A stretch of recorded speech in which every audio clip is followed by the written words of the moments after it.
Nas sombras da história, por trás das baixas nas fileiras dos exércitos, existe uma tragédia silenciosa que muitas vezes é esquecida: as doenças de guerra.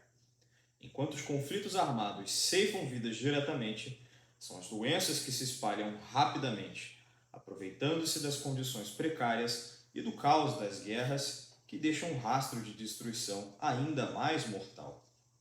Neste vídeo, quero falar com vocês sobre as doenças que acompanharam as guerras mais recentes. Comecemos pela Guerra Civil Americana, que durou entre 1861 e 1865, quando mais de 400 mil soldados perderam suas vidas devido a doenças como varíola, tifo e disenteria, em comparação com aproximadamente 215 mil mortos em combate direto, ou seja, cerca de 2/3 dos mortos totais pela guerra foram devido às doenças e não por combate direto. Na Primeira Guerra Mundial, entre 1914 e 1918, a gripe espanhola tirou a vida de incríveis 50 milhões de pessoas em todo o mundo, um número que também superou as baixas da própria guerra em si. Durante a Segunda Guerra Mundial, entre 1939 e 1945, estima-se que 17 milhões de pessoas morreram devido a doenças relacionadas ao conflito. Novamente aí o tifo, que sozinho causou cerca de 150 mil mortes. Outras que valem a pena citar também desse período foram a cólera, sarampo, malária e a desnutrição. Em conflitos mais recentes, como a Guerra do Golfo e conflitos no Oriente Médio, as doenças continuam a ser uma ameaça mortal, levando a milhares de mortes devido a condições sanitárias precárias, inclusive havendo relatos de terem sido utilizadas como armas de guerra. Durante a guerra Irã-Iraque, na década de 1980, houve alegações de que ambas as partes, tanto o Irã quanto o Iraque, usaram armas químicas, incluindo também agentes biológicos, como por exemplo o bacilo do antrax, o Clostridium botulinum, causadora do botulismo, a Francisella tularensis, causadora da tularemia, Ricinus comunis, a causadora da ricina, e o vírus do ebola. Também o vírus da varíola, tá?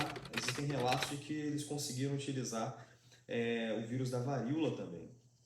Bem, caso ache interessante fazer vídeos específicos para cada uma dessas doenças, deixa aqui nos comentários, tá? Então, durante a Guerra do Golfo, um pouquinho depois, em 1990 e 1991, também houve preocupações e especulações de que tivessem usado ali armas químicas e biológicas. Porém, gente, confirmações oficiais são difíceis de obter, né? Já que a primeira vítima de qualquer guerra é sempre a verdade. Bem, voltando ao tópico. Ao analisarmos o impacto das doenças durante os períodos de guerra, é fundamental que a gente considere não apenas os números absolutos, os números totais, mas também os números proporcionais à população dos países afetados. Essa abordagem nos oferece uma visão mais precisa do impacto devastador dessas doenças em relação às comunidades locais.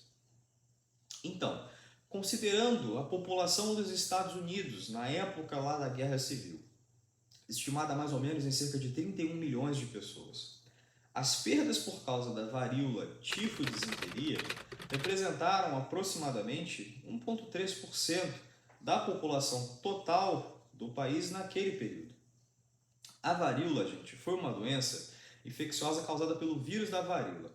Ela se manifestava com febre, mal-estar geral e uma erupção cutânea característica que se transformava numa pústula cheia de líquido.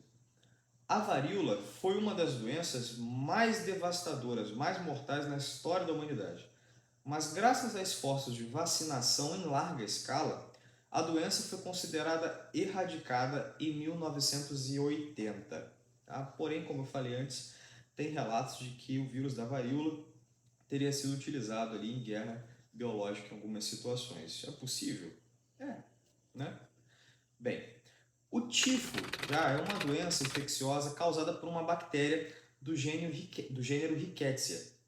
Existem diferentes formas de tifo, mas todas compartilham sintomas como febre alta, erupção cutânea, dores musculares e articulares.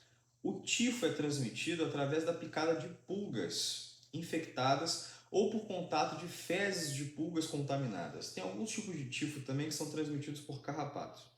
Vacinas específicas para tifo não são amplamente disponíveis, mas a doença pode ser tratada com antibióticos específicos. Muita gente não sabe, mas a febre maculosa, aquela doença transmitida por carrapato de capivara, também é um tipo de tifo, tá? Bem, a disenteria é uma inflamação do intestino grosso que pode ser causada por bactérias, vírus ou parasitas. Os sintomas incluem diarreia com sangue, cólicas abdominais, febre e mal-estar geral. A disenteria é frequentemente transmitida através da ingestão de água ou alimentos contaminados. Existem diferentes tipos de disenteria e o tratamento depende da causa específica. Vacina contra alguns dos agentes causadores da disenteria, como a Shigella, estão em desenvolvimento ainda, mas ainda não são amplamente utilizadas. A vacina contra o rotavírus é uma poderosa ferramenta para prevenir disenteria viral em crianças pequenas. Bem, e a gripe espanhola? A gripe espanhola, que ocorreu entre 1918 e 1919, foi uma pandemia de influenza H1N1 extremamente mortal que afetou o mundo inteiro. Essa pandemia afetou desproporcionalmente jovens saudáveis, em contraste com a maioria das gripes sazonais que afetavam predominantemente as crianças pequenas, idosos e pessoas com um sistema imunológico já comprometido.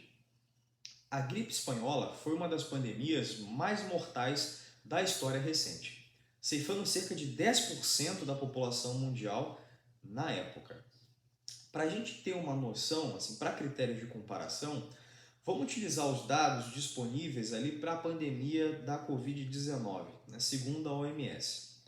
Com dados atualizados de hoje, né, a Covid foi responsável por 6.961.014 mortes. Temos uma população global hoje de cerca de 8 bilhões de pessoas. Isso dá cerca de 0,087% de mortos em relação à população geral. Ou seja, a gripe espanhola, gente, lá naquela época, matou 115 vezes mais que a pandemia mais recente, proporcionalmente à população global. Para vocês terem uma noção aí da diferença, então, como é que foi o negócio.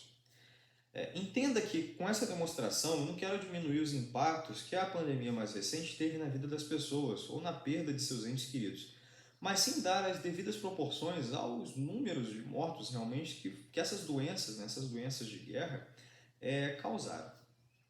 Bem, por hoje é isso, gente. Espero que esse vídeo tenha sido útil para você. Não se esqueça de deixar seu gostei, compartilhar o vídeo para quem esse conteúdo for útil, né, se você achar, e se inscrever no canal para receber os próximos vídeos. Até logo!